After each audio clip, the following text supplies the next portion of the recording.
C'est le problème d'être souvent submergé en fait par ses émotions, c'est qu'on vit que à travers elles, pour elles, par elles.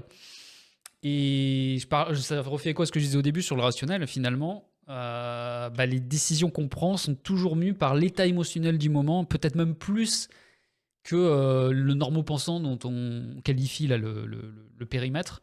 Et le problème, c'est que d'un côté, on se dit ah normo-pensant, vaut mieux être hypersensible, c'est cool. C'est pas ça, mais vous avez compris un peu je caricature volontairement un peu la pensée là.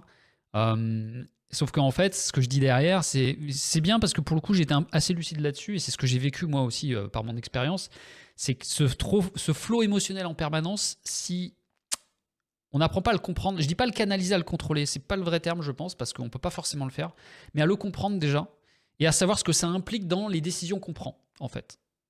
Je pense que ça, déjà, c'est une base extraordinaire quand vous commencez je dirais pas, vous avez jamais fait le tour de l'équation, mais à voir ça. C'est-à-dire que vous prenez des décisions, vous êtes sous le coup d'émotions,